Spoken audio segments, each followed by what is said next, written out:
મતદાન નહીં કર્યું હોય તો રજા કેન્સલ કરી દેવાશે. વલસાડમાં ધારાસભ્યનું આ નિવેદન ચર્ચાનું કેન્દ્ર બન્યું. રજા આપ્યા પછી બીજે દિવસે તમારા હોય તો તમારો રોડ ભરી આપશે નહીં. મતદાનના દિવસે કંપનીઓમાં મતદાન માટે રજા જાહેર કરવામાં આવી છે, પરંતુ બીજા દિવસે કંપની અને ઓફિસમાં મતદાન કર્યું હોવાનું આંગળી પર કાળું નિશાન નહીં બતાવે તો તેમની રજા કેન્સલ કરી દેવામાં આવશે. આવી ચીમકી વલસાડના ઉમરગામના ધારાસભ્ય અને રાજ્યના પૂર્વ વન અને આદિજાતિ મંત્રી રમણભાઈ પાટકરે ઉચ્ચારી. સરીગામમાં ભાજપની એક સભાને સંબોધતા રમણ પાટકરે કરેલી આ ટિપ્પણી અત્યારે ચર્ચાનું કેન્દ્ર બની છે. વલસાડ ડાંગ લોકસભા બેઠક પર ભાજપ અને કોંગ્રેસના ઉમેદવારો પ્રચંડ પ્રચાર કરી રહ્યા છે.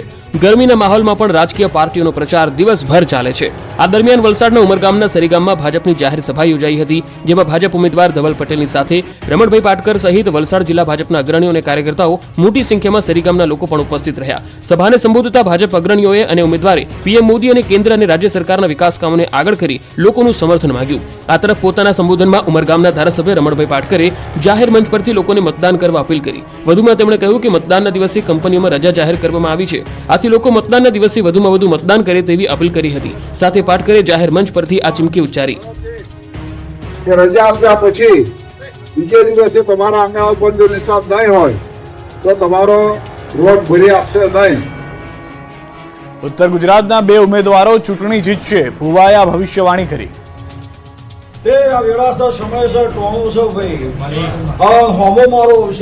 ચૂંટણી આવે એટલે નેતાઓ જનતાની સાથે સાથે ભગવાનના શરણે પણ જાય છે, અને હાલ ચૈત્ર માસ ચાલી રહ્યો છે ત્યારે ચૈત્ર માસમાં યોજાતી માતાજીની જાતરમાં પણ જાય છે. નેતાઓ ભુવાના શરણે જતા દ્રશ્યો તાજેતરના જ છે. મહેસાણામાં આવેલા સદીધામ દેવીપુરમાં ભાજપના ઉમેદવાર છે. મહેસાણા લોકસભા બેઠકના ઉમેદવાર હરિભાઈ પટેલ અને વિજાપુર વિધાનસભા બેઠકથી લડી રહેલા સીજે ચાવડા માતાના ધામમાં પહોંચ્યા. અહીં ભુવાજીના ચરણે બેસીને બંને ઉમેદવારોએ આશીર્વાદ મેળવ્યા. ધૂણતા ધૂણતા ભુવાજીએ બંનેની જીતની ભવિષ્યવાણી કરી દીધી. એટલું જ નહીં, દેશમાં ભાજપ 400 બેઠક પાર પહોંચશે એવો પણ દાવો કર્યો. આ બંને ઉમેદવારો જાતરમાં દર્શન માટે ગયા હતા ત્યારે જ ભુવાજીએ બંનેની જીતની ભવિષ્યવાણી કરી હતી.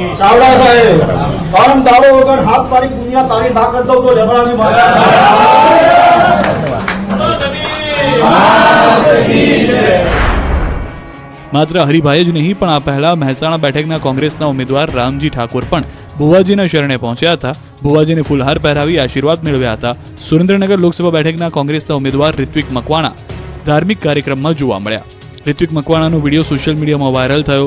મૂળી તાલુકાના લીમલી ગામે યોજાયેલ શેખવા પીર દાદાના પુણ્યતિથિ મહોત્સવમાં ઋત્વિક મકવાણા જોવા મળ્યા.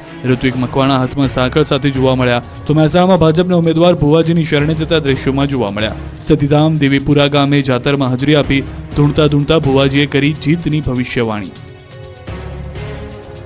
અમારે તમારા સાથની આવશ્યકતા છે. જાહેર સભામાં પરસોત્તમ રૂપાલાએ ક્ષત્રિયોનો સાથ માંગ્યો.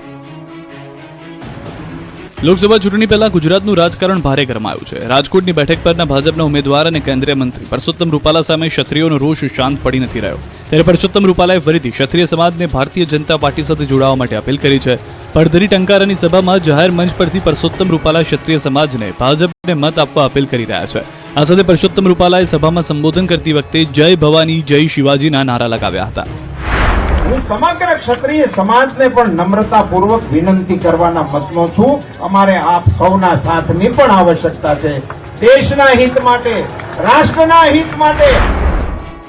આ તરફ રાજકોટમાં રૂપાલાએ બાલક હનુમાન મંદિરે દર્શન કર્યા. આજે હનુમાન જયંતિને લઈ હનુમાન દાદાના શરણે શીશ ઝુકાવી આશીર્વાદ લીધા. પરસોત્તમ રૂપાલાએ કહ્યું કે હનુમાનજીની કૃપાથી સુરતમાં પ્રથમ કમળ ખીલ્યું અને ભાજપને શુકન થયા. આ વખતે દેશમાં 400 બેઠક પર જીત હાંસલ કરવાનો વિશ્વાસ વ્યક્ત કર્યો. મોરબીમાં પરસોત્તમ રૂપાલાએ ભવ્ય રોડ શો યોજ્યો. રાજકોટ ભાજપ ઉમેદવાર રૂપાલાએ કેનાલ ચોકડી પાસે ભાજપ કાર્યાલયનું ઉદઘાટન કર્યું અને રોડ શો યોજ્યો, જ્યાં રૂપાલાને જબરો પ્રતિસાદ મળ્યો. એસપી રોડથી રવાપર કેનાલ સુધી યોજાયેલા રોડ શોમાં લોકોએ રૂપાલાનું સ્વાગત કર્યું. આ પ્રસંગે મોહનભાઈ કુંડારિયા, દુર્લભજીભાઈ ધારાસભ્ય સહિત ભાજપ અગ્રણીઓ હાજર રહ્યા. મતદાનને ગણતરીના જ દિવસો બાકી છે ત્યારે ઉમેદવારોએ પ્રચાર પૂરજોશમાં શરૂ કર્યો. મહેસાણા લોકસભા બેઠક પર કોંગ્રેસ દ્વારા ગાય પૂજન કરીને પ્રચાર પ્રસાર કરવાની શરૂઆત કરી. મહેસાણાના તોરણવાડી ચોકથી સૌપ્રથમ ગાયની પૂજા અર્ચના અને આરતી કોંગ્રેસના આગેવાનો અને કાર્યકર્તાઓએ કરી હતી. ગાય પૂજન કરી કોંગી આગેવાનોએ મહેસાણાના સ્થાપક મેસાજી ચાવડાની પ્રતિમાને માળા અર્પણ કરીને મહેસાણાના મુખ્ય બજારમાં પ્રચાર પ્રસાર શરૂ કર્યો હતો. જોકે આ પ્રચાર પ્રસારમાં લોકસભાના ઉમેદવાર રામજી ઠાકોર ઉપસ્થિત રહ્યા નહોતા. કોંગી આગેવાનોએ જણાવ્યું હતું કે કોંગ્રેસના અમારા ઉમેદવાર હાજર હોય કે ના હોય, પરંતુ ચૂંટણીનો પ્રસંગ છે તો પ્રચાર કરવાની અમારી ફરજ છે. આ તરફ નર્મદા જિલ્લામાં છોટાઉદેપુર બેઠકના ઉમેદવાર જશુભાઈ રાઠવાને જીતાડવાને લઈ કાર્યકર્તાઓએ બેઠક યોજી. બેઠકને પ્રદેશ કારોબારી સભ્ય જિગીશા પટેલે જણાવ્યું કે કોંગ્રેસ પાસે સત્તામાં આવવા કંઈ રહ્યું નથી. ભારત કોંગ્રેસ મુક્ત દેશ થઈ રહ્યો છે. તો સાથે ક્ષત્રિય બહેનોના વિરોધને લઈને કહ્યું કે પીએમ મોદીએ વિકાસ કાર્યોને લઈ કોઈ સમાજ કે જ્ઞાતિને અન્યાય કર્યો નથી. તેઓએ વિશ્વાસ વ્યક્ત કર્યો કે તમામ સમાજ સાથે મળીને પીએમ મોદીને મત આપશે અને ગુજરાતની વિકાસની ગતિ અવિરત રહે તે માટે સહભાગી બનશે. તંત્રની આળસને કારણે ભાવનગરમાં બાલવાટિકાના હાલ બેહાલ, રમવાના સાધનો પણ તૂટી ગયા. ભાવનગર મહાનગરપાલિકાની બેદરકારીના કારણે કૈલાશ બાલવાટિકાની સ્થિતિ કથળી રહી છે. બગીચામાં બાળકોને રમવાના લપસણી તૂટેલી હાલતમાં છે તો હિંચકાઓ તૂટી ગયા છે. અન્ય સાધનો પણ બંધ હાલતમાં છે. તેમજ અનેક જગ્યાઓ પર કચરાના ઢગલાઓ જોવા મળી રહ્યા છે. છતાં પણ નાગરિકોએ કૈલાશ બાલવાટિકાના પ્રવેશ માટે 5 રૂપિયા ચૂકવવા પડે છે. સ્થાનિકો બોર તળાવ બાલવાટિકા હાલત સુધારવા માંગ કરી રહ્યા છે. મહત્વનું છે કે ભાવનગર મહાનગરપાલિકા દ્વારા 5.22 કરોડના ખર્ચે કૈલાશ બાલવાટિકાનું નવીનીકરણ કરાયું હતું. ત્યારે એવું લાગી રહ્યું હતું કે તે શહેરીજનો માટે બાલવાટિકા ફરવા માટેનું એક આકર્ષણનું કેન્દ્ર બની જશે. પરંતુ આજે કૈલાશ બાલવાટિકામાં નથી પીવા માટે પાણીની સુવિધા, નથી નાના ભૂલકા માટે હિંચકા કે અન્ય કોઈ રમવા માટે અવનવી રાઇડ્સ. અહીં આવતા ભૂલકાઓ નિરાશ થઈને પરત ફરે છે.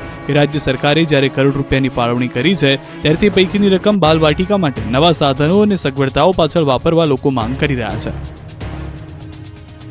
ખારા પાણીને શુદ્ધ કરતી ટેકનોલોજી વિકસાવી ભાવનગરમાં એક સંસ્થાને મહત્વપૂર્ણ સફળતા મળી.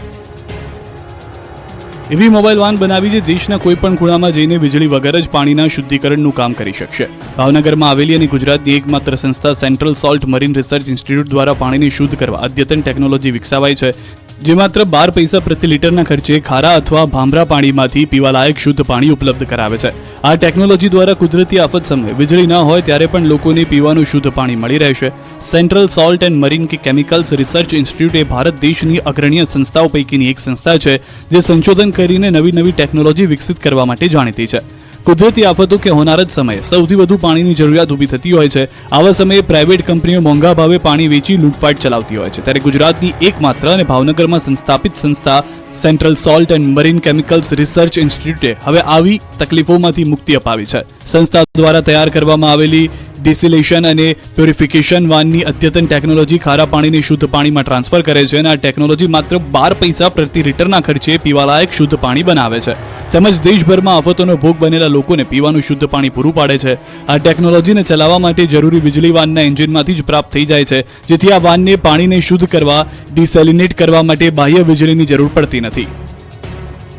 રાજ્યના મોટાભાગના મંદિરોમાં ઉત્સાહભેર હનુમાન જયંતિ ઉજવાઈ. સાળંગપુરમાં મારુતિ યજ્ઞ યોજાયો. સાળંગપુરમાં કષ્ટભંજન દેવની જન્મ જયંતિની ઉત્સાહભેર ઉજવણી કરવામાં આવી. વિશેષ મારુતિ યજ્ઞનું આયોજન કરાયું, જેમાં 800 જેટલા હરિભક્તો યજ્ઞમાં બેસ્યા. તો પૂર્વ મંત્રી ભૂપેન્દ્રસિંહ ચુડાસમા પણ ઉપસ્થિત રહ્યા. ખાસ ચૈત્રી પૂનમ અને મંગળવારનો દિવસ હોવાથી ભક્તોમાં અનેરો ઉત્સાહ જોવા મળ્યો. ખૂબ જ મોટી સંખ્યામાં વહેલી પરોઢથી જ ભક્તો દાદાના દર્શનાર્થે ઉમટી પડ્યા. હનુમાન જયંતિના ખાસ અવસરે સાળંગપુરમાં કષ્ટભંજન હનુમાન દાદાને અન્નકૂટ ધરાવાયો. હનુમાન દાદાને અલગ અલગ પ્રકારની મીઠાઈનો અન્નકૂટ ધરાવાયો. અન્નકૂટના દર્શન કરી ભક્તોએ ધન્યતા અનુભવી. આ તરફ રાજકોટમાં હનુમાન જયંતિ નિમિત્તે બાલાજી હનુમાન મંદિરે 51 કુંડી યજ્ઞનું આયોજન કરાયું. યજ્ઞના દર્શન માટે મોટી સંખ્યામાં ભક્તો ઉમટ્યા હતા. આ ઉપરાંત વિવિધ મંદિરોમાં હનુમાન ચાલીસા અને સુંદરકાંડના પાઠનું પણ આયોજન થયું. ઠેર ઠેર હનુમાન જયંતિની ઉત્સાહભેર ઉજવણી થઈ રહી છે, ત્યારે અમદાવાદના સુપ્રસિદ્ધ હનુમાન મંદિરમાં વિશેષ પૂજા અર્ચના કરવામાં આવી. હનુમાનજીને 151 કિલો બુંદીના લાડુનો ભોગ ધરાવાયો છે. 1100 થી 1200 કિલો બુંદીના લાડુ અને 30,000 કિલો ચીક્કીનો પ્રસાદ ભક્તોને વહેંચાયો. તો પવનપુત્રના પ્રાગટ્ય દિવસને લઈ ભક્તોની લાંબી કતાર જોવા મળી. આ તરફ અરવલ્લી જિલ્લામાં પણ હનુમાન જયંતિની ઉજવણી થઈ. મોડાસાના સાકરિયા ગામે સ્વયંભૂ ભીડભંજન હનુમાન મંદિરે ઉજવણી કરવામાં આવી. ગુજરાતના એકમાત્ર સુતેલા હનુમાનજી મંદિર સાકરિયામાં આવેલા છે. અયોધ્યા રામ મંદિરમાં વપરાયેલ પથ્થરોથી હનુમાનજીના મંદિરનું નિર્માણ કરવામાં આવ્યું છે. અહીં યોજાયેલા મારુતિ યજ્ઞનો 200 ઉપરાંત દંપતીઓએ લાભ લીધો. લાઇટ એન્ડ સાઉન્ડ શો, રોમાંચક ડાન્સ પરફોર્મન્સ અને અંતે ભવ્ય આતશબાજી. સાળંગપુરમાં હનુમાન જયંતિની જોરદાર ઉજવણી. સાળંગપુરમાં અદ્ભુત અને અલૌકિક દ્રશ્યો સર્જાયા. સાળંગપુર કષ્ટભંજન હનુમાનજી મંદિરે હનુમાન જયંતિની પૂર્વ સંધ્યાએ રંગારંગ કાર્યક્રમ યોજાયા. હજારો ભક્તોની હાજરીમાં સાળંગપુર ધામમાં લાઇટ એન્ડ સાઉન્ડ શો યોજાયો. અમેરિકન ગોટ ટેલેન્ટના વિજેતા ગ્રુપે રોમાંચક ડાન્સ પરફોર્મન્સ આપ્યું. 54 ફૂટની કિંગ ઓફ સાળંગપુરની મૂર્તિ આગળ અમેરિકન ગોટ ટેલેન્ટના વિજેતા ગ્રુપે આપેલા ડાન્સ પરફોર્મન્સથી હાજર ભાવિક ભક્તો રોમાંચિત થઈ ઉઠ્યા.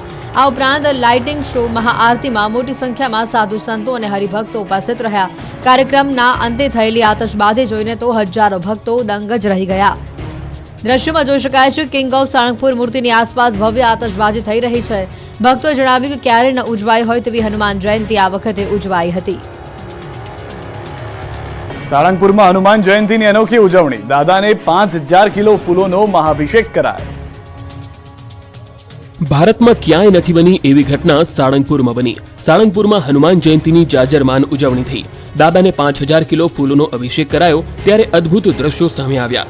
સાળંગપુરના વિશ્વ પ્રસિદ્ધ હનુમાનજી મંદિર ખાતે હનુમાન જયંતિ મહોત્સવની ધામધૂમપૂર્વક ઉજવણી કરાઈ. મંદિર પરિસરમાં રહેલ 54 ફૂટ ઊંચી કિંગ ઓફ સાળંગપુરની મૂર્તિ પર પ્રથમ વખત 5000 કિલો પુષ્પોનો અભિષેક કરવામાં આવ્યો. પુષ્કળ પ્રમાણમાં ફૂલોની વર્ષાથી સાળંગપુરમાં રંગબેરંગી અને ભક્તિમય માહોલ સર્જાયો હતો. દ્રશ્યમાં જોઈ શકાય છે કે કિંગ ઓફ સાળંગપુરની મૂર્તિ પર પુષ્પ વર્ષા થઈ રહી છે. પુષ્પ વર્ષા કરવા માટે 3 થી 4 પ્રકારના પુષ્પો વડોદરા, અમદાવાદ, ઉત્તર ગુજરાત અને મધ્યપ્રદેશથી મંગાવવામાં આવ્યા. પુષ્પાભિષેક કરવા માટે 16 ટનની ક્રેન વડે 80 ફૂટ ઉપર 15x25 નું સ્ટેજ બનાવાયું હતું, જ્યાંથી સંતો અને યજમાનો દ્વારા દાદાને પુષ્પાભિષેક કરવામાં આવ્યો. સાળંગપુર પહોંચેલા હજારો ભાવિક ભક્તો આ અદ્ભુત નજારાના સાક્ષી બન્યા. દાદા પર પુષ્પોનો વરસાદ જોઈને શ્રદ્ધાળુઓ ધન્ય ધન્ય થઈ ગયા.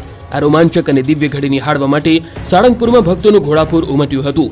ઉલ્લેખનીય છે કે આ સુપ્રસિદ્ધ સાળંગપુર ધામ સ્વામિનારાયણ મંદિર વડતાલ ધામ સંચાલિત છે.